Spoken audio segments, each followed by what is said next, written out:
আগামী নির্বাচনকে দেশ সেবার শেষ সুযোগ বলে মন্তব্য করেছেন প্রধান নির্বাচন কমিশনার। মঙ্গলবার নির্বাচন বিশেষজ্ঞদের সাথে সংলাপে কথা বলেন তিনি।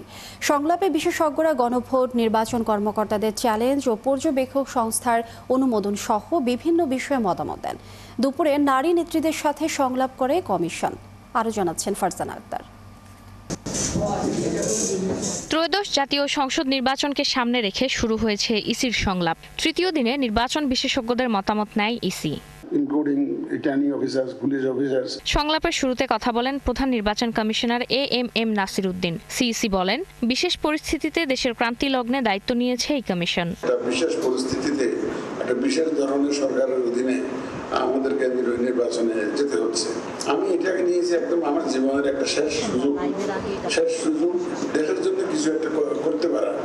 যে কারণ বয়স আমার 73+, আমার চাওয়া পাওয়ার কিছু নেই। নির্বাচন বিশেষজ্ঞরা আলোচনা করেন কমিশনের চ্যালেঞ্জ ও ভূমিকা নিয়ে। জুলাই সনদের গণভোট জাতীয় নির্বাচনের সাথেই করা সম্ভব বলে মতামত আসে। থেকে নির্বাচনকে মুক্ত রাখা, এটাকেও আমাদেরকে চিন্তা ভাবনা করতে হবে।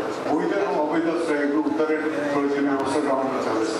ইলেকশন যদি ঠিক না হয় তাহলে কিন্তু কনস্টিটিউশনে পিপলের এক্সপ্রেশনটা ঠিক করে আপনারা বাস্তবায়িত করতে পারবেন না।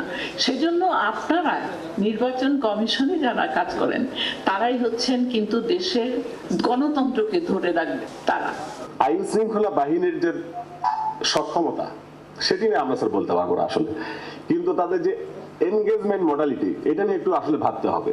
দুপুরে বিভিন্ন নারী সংগঠনের প্রতিনিধিদের সাথে সংলাপ করে কমিশন। এ সময় রাজনীতি ও ভোটে নারীদের অংশগ্রহণ বৃদ্ধি করতে কমিশনের প্রতি আহ্বান জানানো হয়। আমরা যেটা খুবই বেশি আগ্রহী সেটা হলো নারীর প্রতিনিধিত্ব করার ইলেকশনে।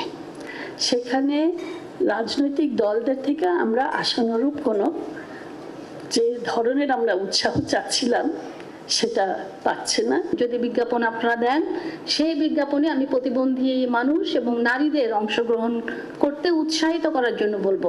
সংলাপের শেষের দিকে রাজনৈতিক দলের সাথে বসবে নির্বাচন কমিশন। আপনাদের মতামত, আপনাদের পরামর্শ আমাদের গাইড করবে। ফারজানা আক্তার, ৭১, ঢাকা।